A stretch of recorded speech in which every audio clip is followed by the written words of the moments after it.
Yo, what's going on, guys? We back. So we're just gonna be talking about a little bit of wrestling. So one of wrestling's biggest prospects, Bo Basset, just committed to Iowa. So we're gonna be looking. We got Chael, Sonnen over here talking about it. We're gonna break down a little bit of this. Come on, full screen. Because there is so much going on right now. First off, Bo Basset ends up at Iowa. In hindsight, isn't that obvious? In hindsight, isn't it obvious that he was going to go to Iowa? Very cool story. Very cool the way this got revealed. I will tell you, as a fan, I enjoyed that process all the way down to the announcement. As much as I've ever enjoyed a high school recruit who made us wait to find out the announcement. I think that's number one ever. So yeah, I don't know if it was that obvious. He had a lot of offers. I mean, he was the number one, wrestler in America, so he could go anywhere. A lot of people thought Penn State or Oklahoma State or one of those schools. So I think we were kind of surprised at Iowa, even though he did say that Spencer Lee is his biggest role model.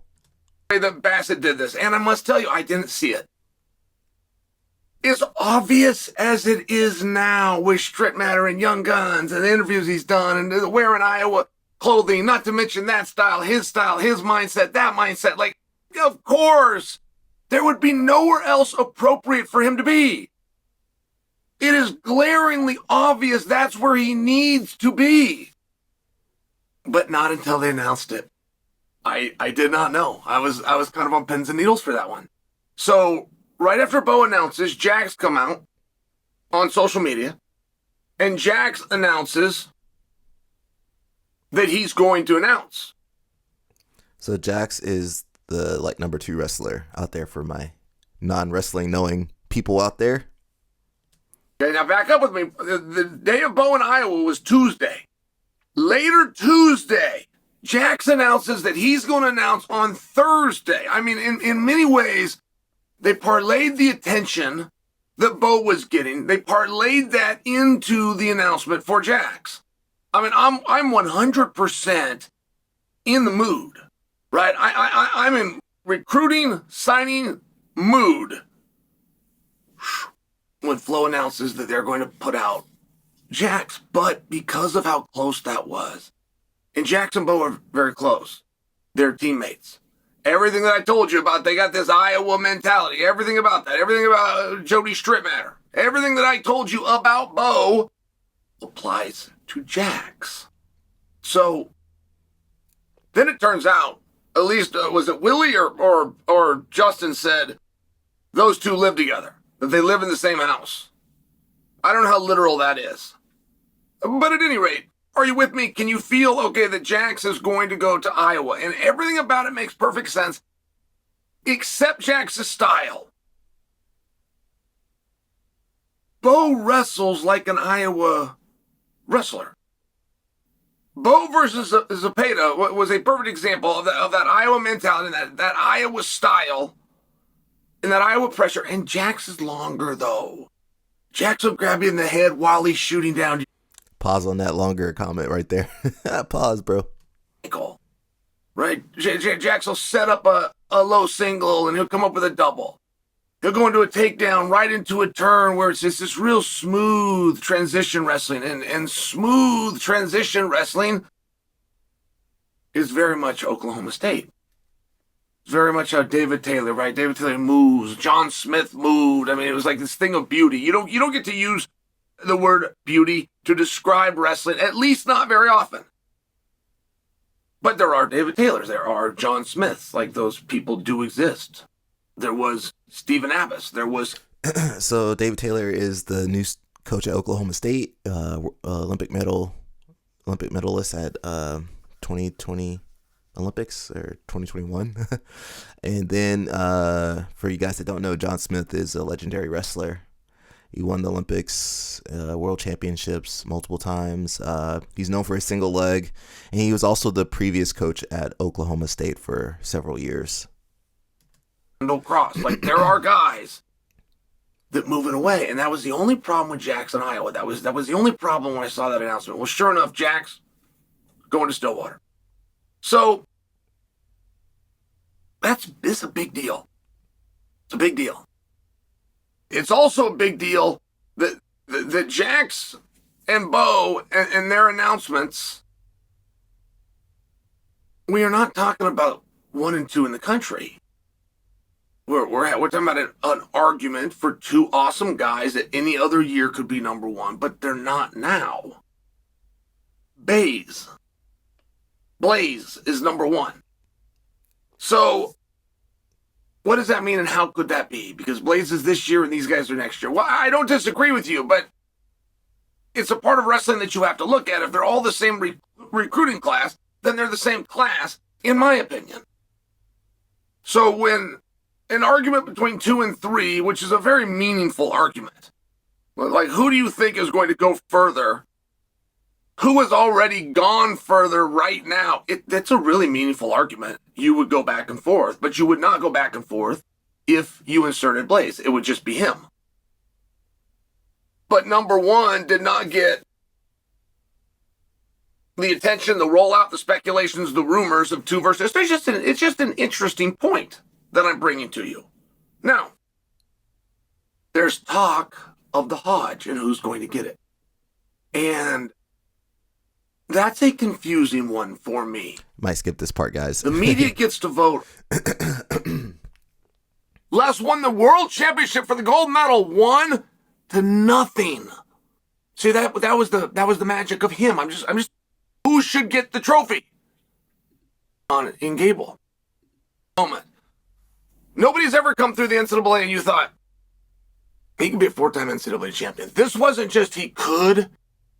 We're skipping. Whoever wins 174 and we're skipping. The Hodge over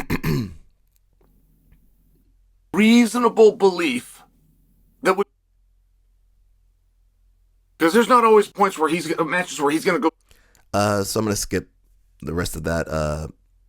You guys can listen to it. You can see that right there on the screen. It says Iowa Wrestling signs top prospect Bo Basset. If you want to watch the rest of it. I think, excuse me. I think what's been interesting is, NIL has been the talk of the game. So there's been a lot of rumors that Bo Basset has like an offer for like $5 million in wrestling just to go to Iowa. So that's where a lot of the attention's coming from. The eyeballs are coming from. And he said in one interview that, a lot of the offers were comparable. So it's still a rumor that he's getting $5 million, but I mean, the fact that there's this much money in wrestling, it's pretty insane. I mean, in places like Pennsylvania, Iowa, Oklahoma, Nebraska, people really follow wrestling. So there is money there. We're just now seeing the athletes getting that money. Before, the schools just took all the money for themselves, but now the athletes are getting a piece of the pie. So that's pretty interesting. Next video, we got my boy Jon Thomas. And he says the secret is to easily outwork anyone. So we're going to break that down. John, don't hit me with a copyright strike, please.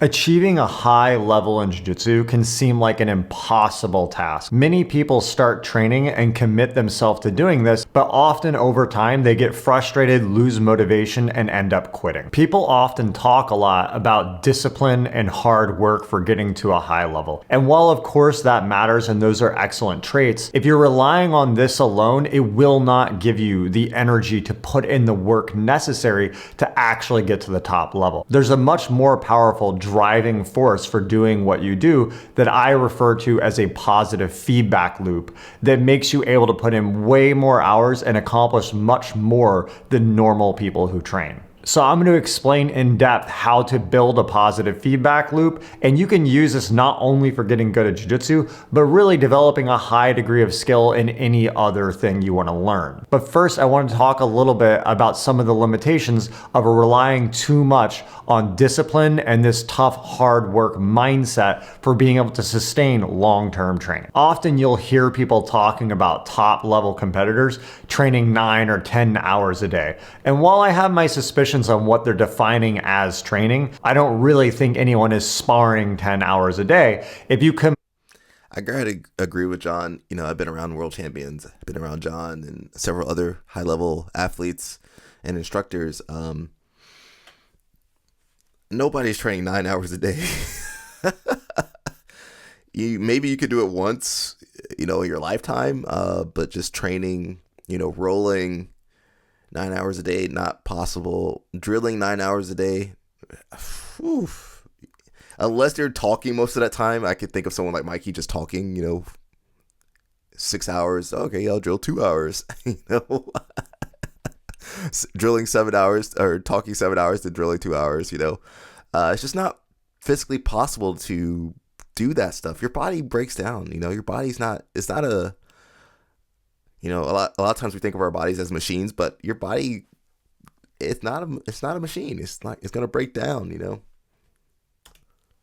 Watching video, drilling, sparring, strength training, rehab work. Of course, you can definitely put in those kinds of hours. But the thing is, what constitutes work can be very different depending on your psychological mindset. If you like to binge Netflix shows or you like to play video games, you might even be able to use a lazy Sunday and spend 8 hours doing that, and it doesn't feel like work for you. But if you hate video games and I tell you you have to play video games for 8 hours and then I will pay you, it will feel like a job. It will be hard work. It will even require discipline to do. So until you can get your development in jiu-jitsu to feel like play, until you can get your development in jiu-jitsu to feel like it does when you're playing video games or reading a good book, you're always going to view the work you have to do as this hard drudgery you have to get through. And even if you can sustain that for a long time, eventually your ability to focus when you're training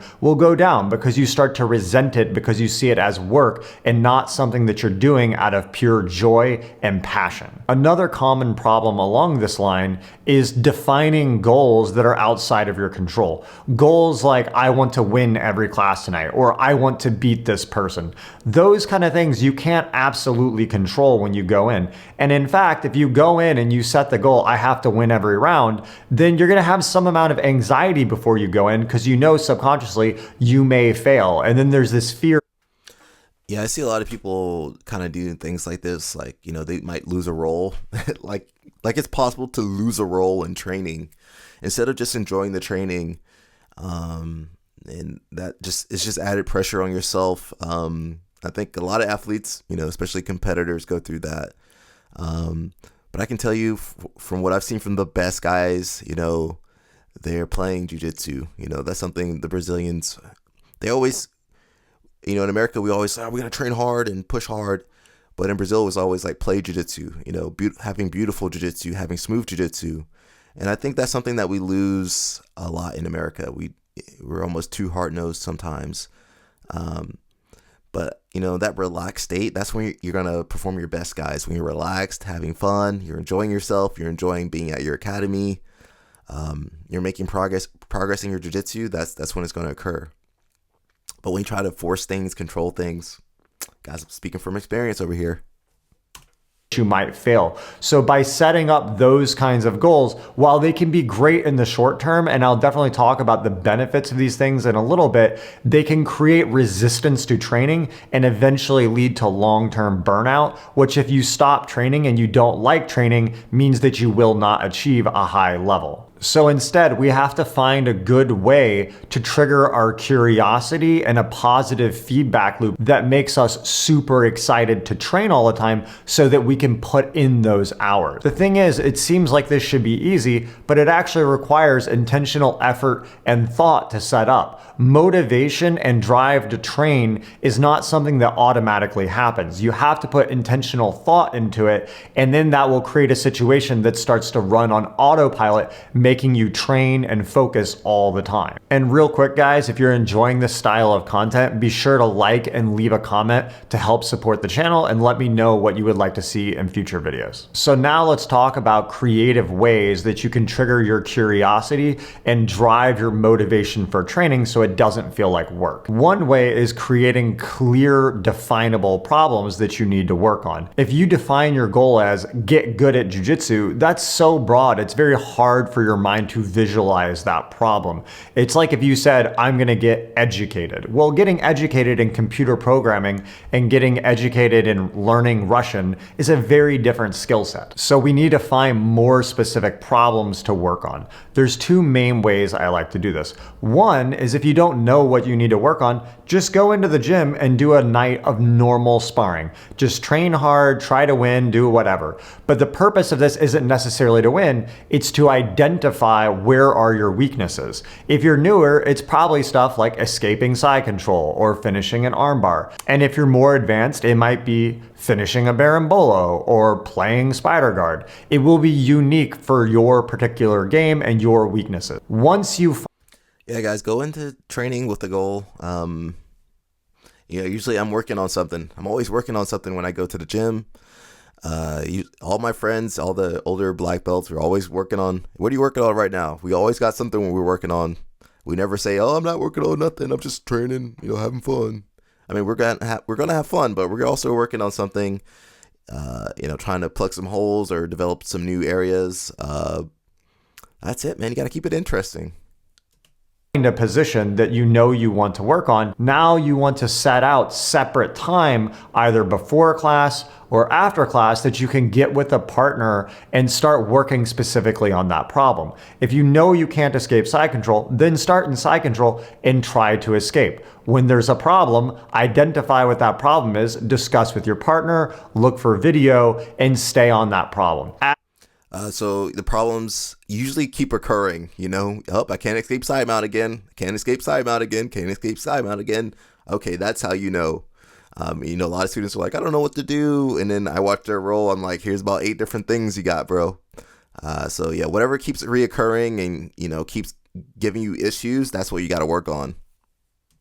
Stay on this problem for a while. Even when you leave the gym, your brain will be thinking about the problems, and then you start to become engaged on this micro problem. It will drive you to seek out instructionals. It will drive you to watch competition footage. It'll drive you to talk to other people. But you always have to have these clear side projects from your normal training and class that's giving you motivation and drive to train. Of course, many people train at a gym that doesn't give you time to do this specific training on the side. So if the case is that you don't have that, you would just use your normal sparring rounds to work on problems. The tricky thing with this is you can't as easily control what you're going to work on.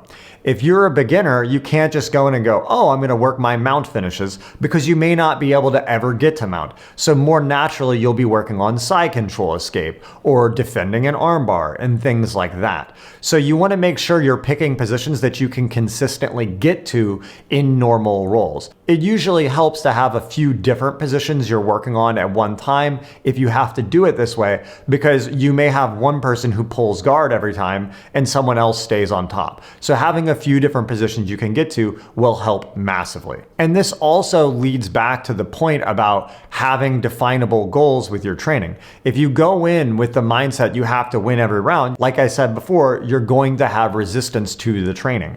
But if you go in with, oh, I'm going to work on my side control escape and I'm going to understand why I can't get out of side control, you will see going into classes kind of exciting, because you're almost cannot wait to be in the bottom of side control so you can sit there and try to get out. And if you can't get out, make your goal to discover what grips or things your opponent is doing to you so that you can learn how to ask questions or specific train on those later. That makes you view not getting out not as a negative, but as an exciting part of the process of discovering what the problems are that you have. Another way to pick a topic to work on for a while is just watching highlight reels or watching jiu-jitsu in general. Most of you started because you found the sport exciting. Maybe you saw the first UFCs. Maybe you saw the ADCC. Find a highlight reel or some person competing doing a technique that you objectively think just looks really cool. You think it would be really awesome to be able to do that.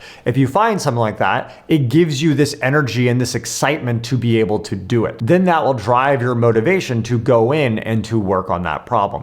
The thing is, when you start defining these clear problems, It gives your brain something tangible to focus on that will start making you go in all the time. As you do this, the problems you work on will change over time, and you'll start developing a broad understanding in multiple positions. And once you know enough positions, all a regular match is a combination of those positions. So as you do this over long periods of time, as a byproduct, you will become very good at jiu-jitsu because you will have so much depth of knowledge in so many different positions. So you just have to be patient and be more focused on understanding positions and understanding how things work. And as a byproduct, you will become extremely high level at jiu-jitsu.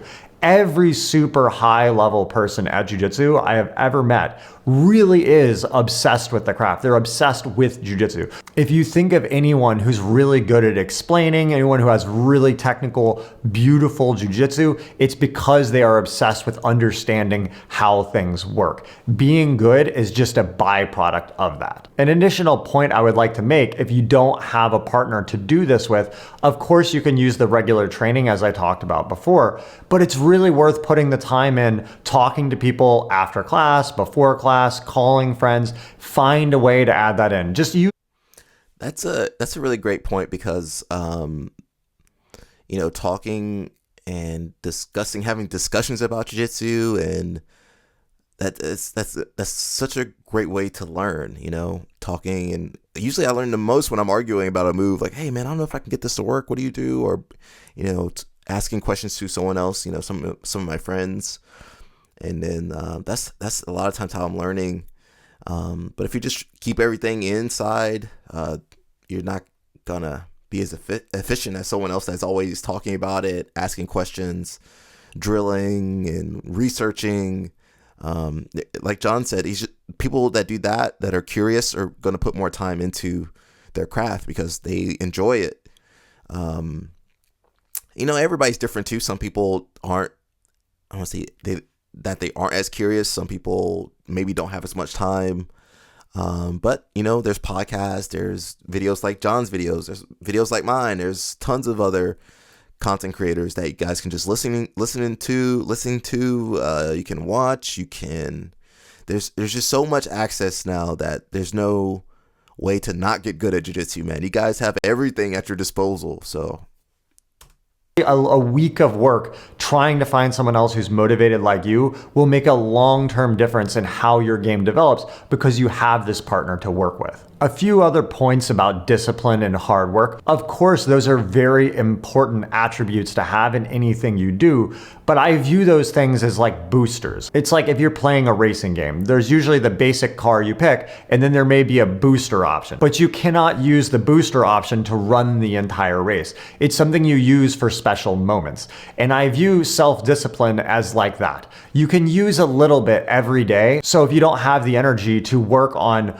organizing how you're going to find this new topic you want to work on, and you feel really lazy, you may need to use a little bit discipline to get started on that problem.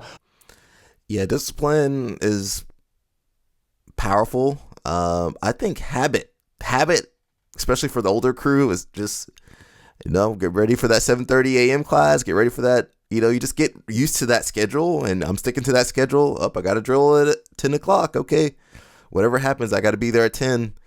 I think that habit is so powerful, and if you use it properly, you just, even when you're not motivated and you don't have discipline, you don't want to do what you said you would do, but if you stick to that habit will keep you true.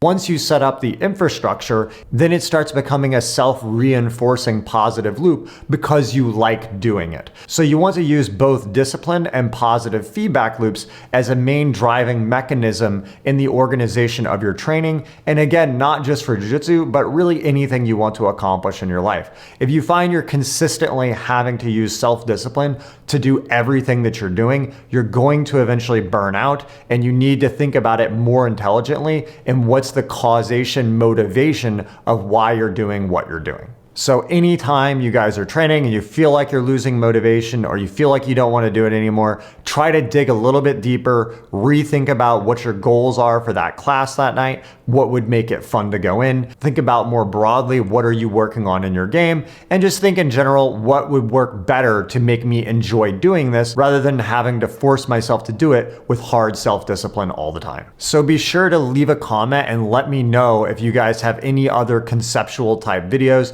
and topics you'd like to see me cover. And as always, if you like the content, like, share, subscribe. Thanks a lot. Awesome. Thanks, John. Next video, we got Jordan Teaches Jiu Jitsu, one of your guys' favorite content creators. And he's got a video called Guess My Belt BJJ Challenge. I might put this up a little bit faster, guys. Let's see. We might do 1.25. Let's see if we can get away with that. Again, please don't hit me with the copyright strike. You are a blue belt. You are a purple belt. I rolled at 18 Well, he's going to explain what he's doing. wearing white belts for 1 minute each. They were wearing white belts, however, their actual rank ranged from white belts all the way to black belts. After each 1 minute round, I had to guess which belts I thought that they actually are. Wait. You can look at some of these guys. You can look at some of these guys and be like, all right, this guy, blue belt, bald head guy with cauliflower ears, at least a brown belt or black belt. You got to profile people, bro.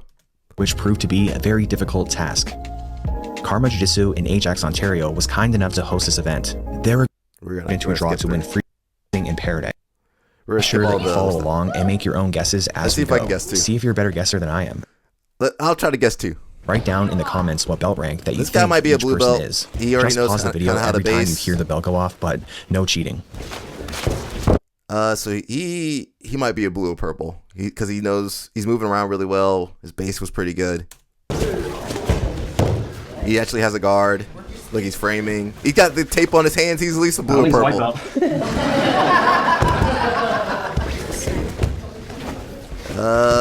He might be a blue belt because he's a little late on the shrimp. He's looking like me when I had my dreads out there. Yeah, I think he's a blue belt. We're gonna fast forward, guys. Let's see what belt he was. Oh, he was a white belt. Purple belt. Dang, bro. They got us on the first one. Well, I guessed that one horribly wrong, but at least I guessed too high. My worst fear going into this is guessing too low. I didn't know it at the time, but 4 out of the 8. I'm just going straight to the rolling, guys. Let's see. This guy's kind of knows what he's doing. Might be a blue belt. He's kind of, I don't know. Actually, might be a white belt. He might be a no-gi blue belt. He's looking frustrated. Okay, he's definitely a white belt. He's definitely a white belt.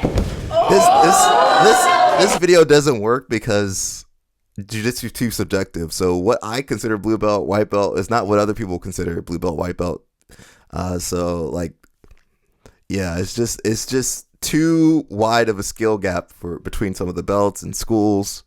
I think he's a white belt. He's grabbing the leg. Even a single leg X is a little rough. He's white belt. Yeah, he let it go of grips. He definitely a white belt. Purple belt. Yo, where's the school at, man? I'm sorry, guys. I'm sorry. This school jacked up. I felt really tired, and that's why you can't really compare my guesses of each person to each other, as I was adjusting. And sometimes people are just tough for their belt, you know? This guy's playing a little bit of half guard. He's framing, so at least blue belt. If they're framing and stuff, at least blue belt. I think the other guy was a no-gi guy, though. He's working weird stuff. Purple belt. For sure, purple belt. For sure, purple belt. Yeah, he's working that. That weird lapel thing. Is this the Jetsons? And when you see guys start to specialize, there's the purple belt. Blue belt, they got some foundations. They definitely purple. Maybe brown, I don't know. Oh, blue. You are. But he got 4 stripes, though. Come on, give it to me. Purple. Tell you. Let's see. He's getting swept. He might be a white belt. Is he framing? He's kind of working some other stuff. He might be a black belt. We'll see. Yeah, he's working too methodically. Framing. Yeah, he's at least a brown belt. The way he can flow. Attacking from his guard. Yeah, I think he's a brown or black. You know, he's retaining, framing. So you see with the higher belts, you're usually like transitioning pretty well. Hey, older black belt, older brown belt. You are a blue belt. So a lot of it's in the movements. Didn't make sense. Now a big thanks to the sponsor. We're gonna skip the sponsor video. With a salty. Since I started drinking Element, I've been able to train harder. My sponsors, BJJ Mental Models. Guys, check them out. And Inverted Gear. Cover. /. Yeah, usually the more methodical they are, black belt and brown belt. This guy's got a good base. He might just be a wrestler though. If he can shut this down, then maybe he has.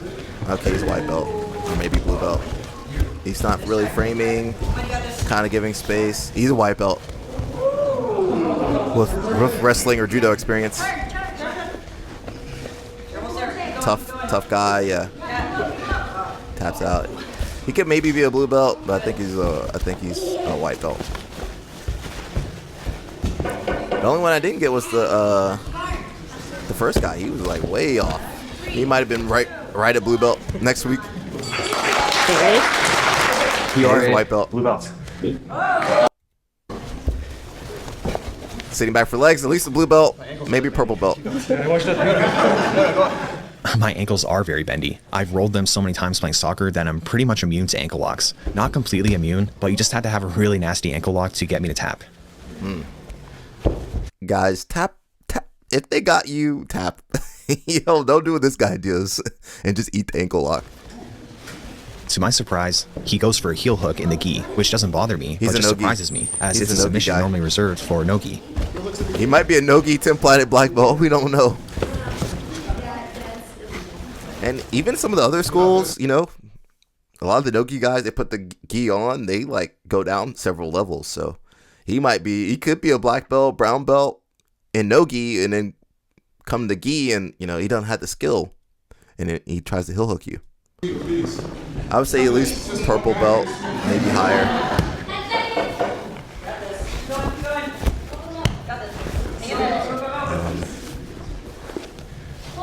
So that's reason enough to do both guys. Blue belt. Okay, I thought it was this purple belt. Got the pinky. He looks lanky. Moving methodically. He might be a black belt, brown belt. Let's see. Yeah, his guard retain. Look at that guard retention. Yeah, he might at least purple belt. Framing. See how he switches his frames even as he gets in bad positions. He's in decent position. Yeah, it's transitioning really well. He might be a blue or purple. There's some things he's kind of giving up on. Yeah, but nothing's easy on that guy, right? Yeah, I feel like he might be a black belt. But I say at least a purple. Yeah, you see that? Yeah. Okay, he definitely a brown or black.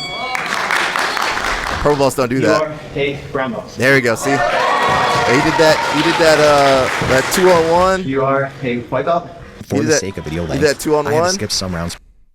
Yeah, he skipped rounds. Shown. Don't skip rounds, guys. Just fast forward like I did. Although I very much appreciate. Double guard pull, at least a blue belt. No white belt does double guard pull. Unless they're trying to AOJ. Ankle lock, bolo. Okay, he definitely blew a purple. Crab ride, he blew a purple. That's the giveaway, guys. Blue or purple at this point. And if he's advanced, crab ride, brown and black. If he gets knee barred, he's a blue belt or a purple. He might be a brown belt, bro. Purple, at least purple. Yeah, he's pretty good. He might be a blue or purple. He looks young. All right, ready? You are a brown belt. If he was younger, if he was older, I would say brown belt. Eating since they were kids are. Let's see this guy's base. If he knows how to get out of the lockdown, he's been training for a while. It might be a blue belt based off that exchange. Also, you know, as you get more tired, your skill level goes down. So the lower belts have a better chance of getting you.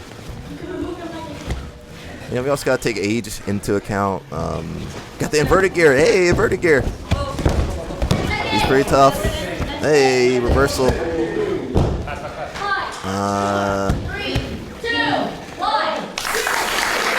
At least purple or brown. Oh, white belt. Hey, purple belt. White belt with 10 years of wrestling. I think that size played a factor there.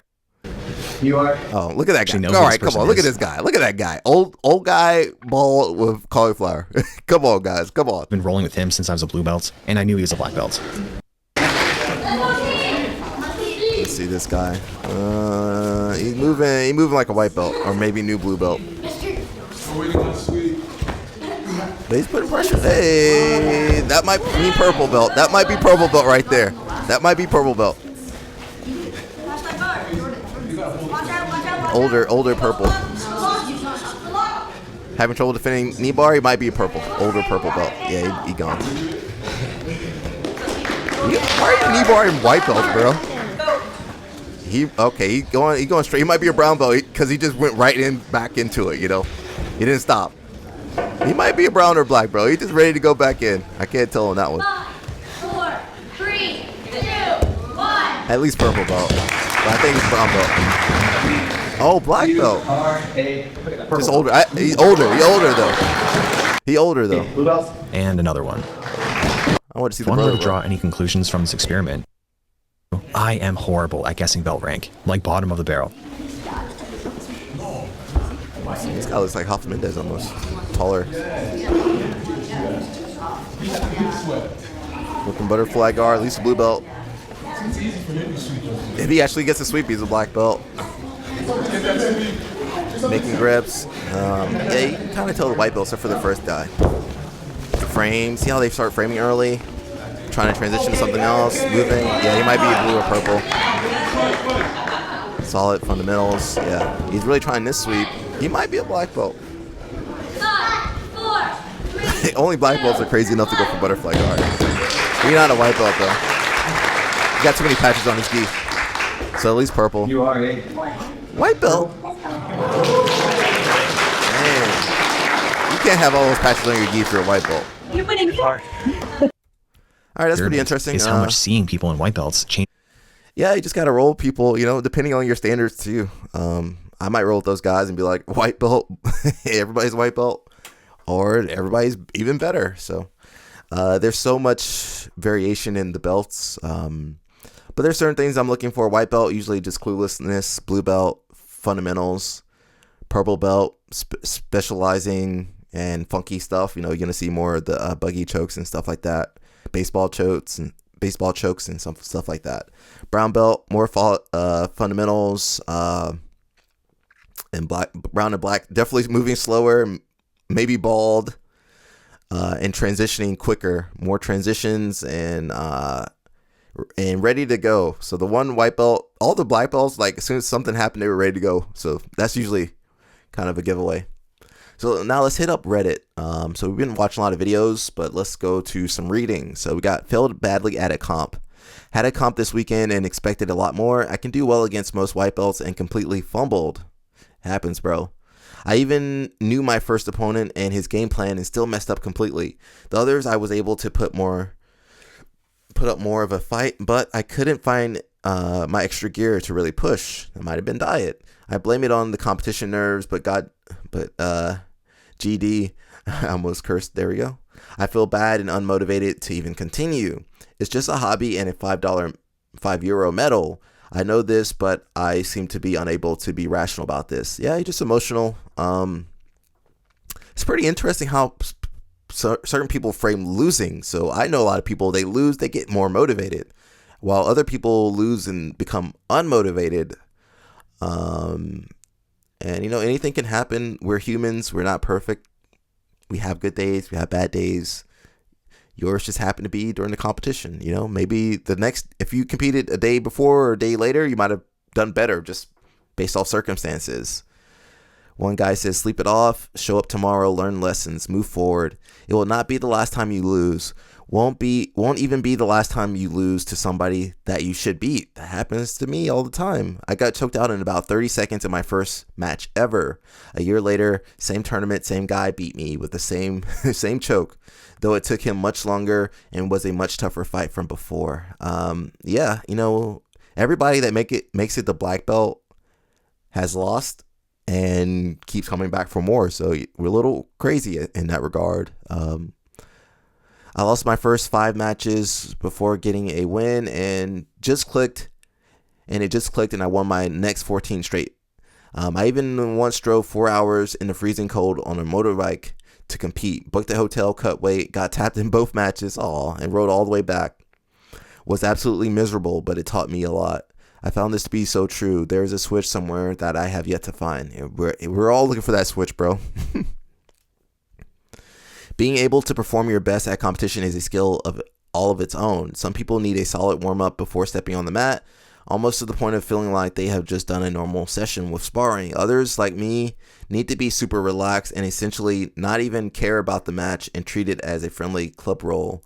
I really feel like I'm the first kind. I would love to be able to roll with someone for an hour to get a sweat going and going into my match with a certain hype going on. Yeah, try to warm up, guys. You know, I mean, obviously don't hurt yourself, don't push too hard, but you know, break that sweat.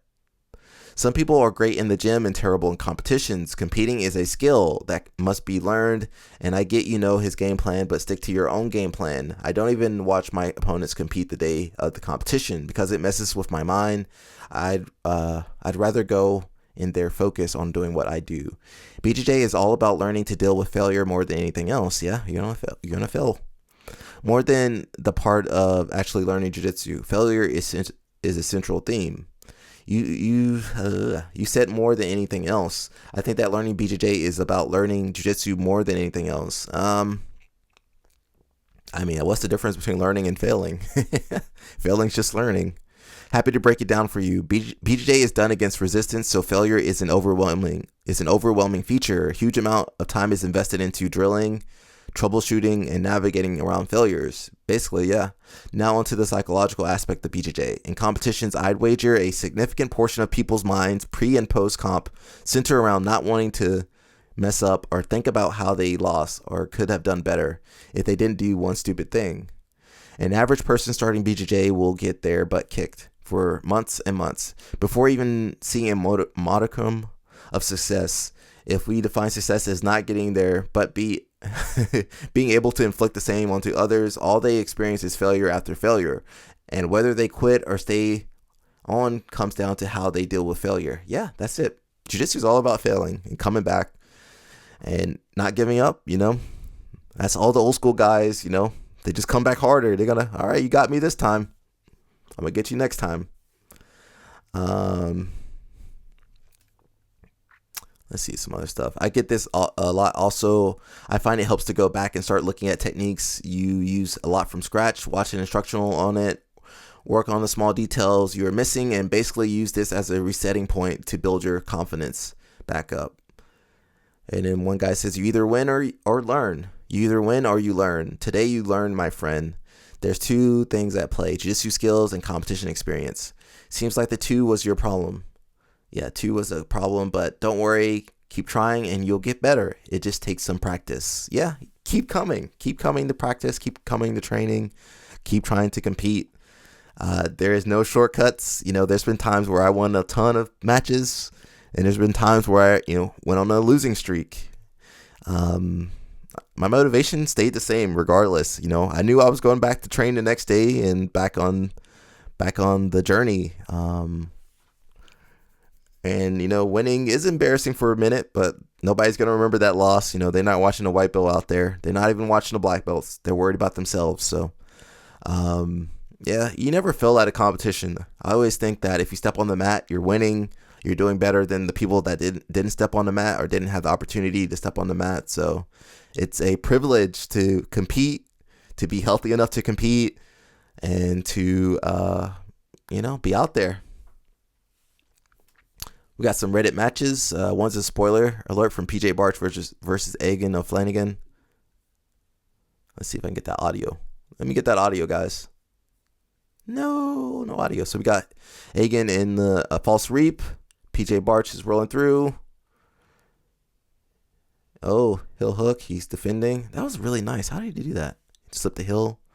I can't see what PJ Barch has. He has his own leg lock. Where's he on? Oh, he's going his own heel hook. Nice reversal. It's crazy that PJ Barch is a wrestler and, you know, I think D2 wrestler and then picked up jiu-jitsu and he's submitting really good guys, you know. So that's pretty amazing to see. So he slipped his own heel by, let's see if I can watch that again. Well, let me control it. We'll go through it one more time, but he was able to slip his own heel and then launch his own inside heel hook attack, which is really nice. So again, false reap. PJ kind of circles to the other side, and he slips his heel. Nice. That's such a small, intricate move, but he's able to escape. So that's pretty amazing. I think next we got Marcelo. Hopefully, we got some audio on this guy. A full leg inside the half guard. The same side, I get the underhook. The other side, I get like a full overhook. When I say full overhook, like I'm not below his elbow, I'm kind of like above his elbow. And I have a grip on him. My weight now is on top of me, guys. My weight goes on the side. Weight goes on the side, this underhook stay high, and my head like on the same line of his head. Like this. Remember, if his leg is up, it's because my weight is on top of him. So I put my weight on the side. Make it really heavy for him. Some people have a little bit more difficult to find his foot. So if my foot is not reaching his leg, I bring my knee close. Hope you guys got that mobility to do that. Now I have a lot of mobility. So be very precise. Like I want to put my foot over there, but I don't want to do this. I don't want to do this. I don't be like sloppy, you know what I mean, when you try to take the leg out. So head close to his head, bring your knee. I found him the top of his leg. Now I'm kind of like a leg press. Knee goes up outside.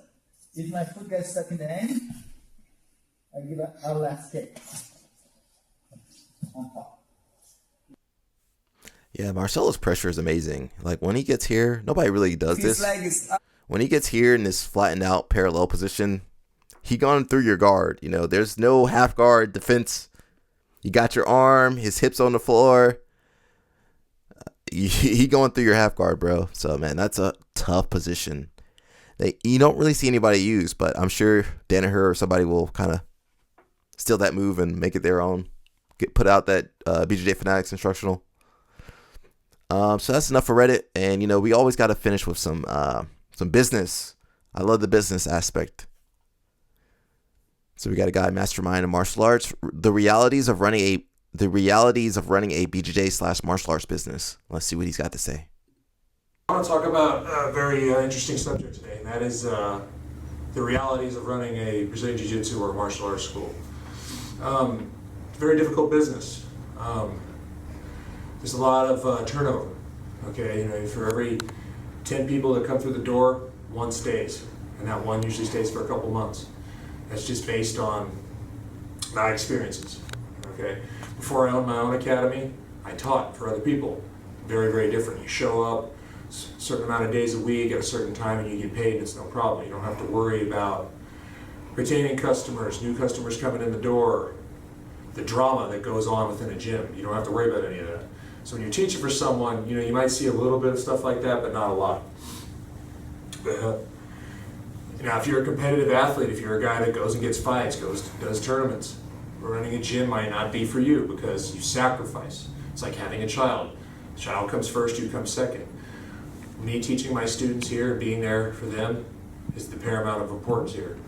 My training comes way after that. I love to compete, I love to train, I love to be on the mat as much as possible. But you're gonna suffer if you're a high-level competitor because and you're running a gym, unless you have other good guys to push you, other good black belts, you're going to be training with white belts all the time. And you can get benefit to a certain extent, but when you have 15 years, 16 years of experience like I do against someone who just walked in the door, there's not too much you're going to get out of it other than the reps you're getting when you're teaching.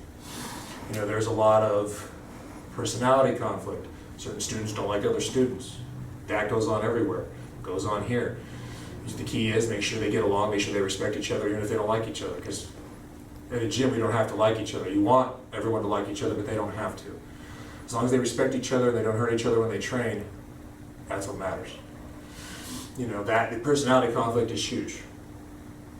Because someone's personality might rub you the wrong way, go against you. You get people who are rude, they interrupt you, and there's so many things to consider when running a gym. You know, you don't make a lot of money at first. It takes time to build up clientele, build up your brand, build up your name. The only way you can avoid that is if you're a super famous guy who competes a lot and has won world titles, people know who you are. Or if you're a famous fighter. Even then, bro, you still got to work, man. That fame go fast.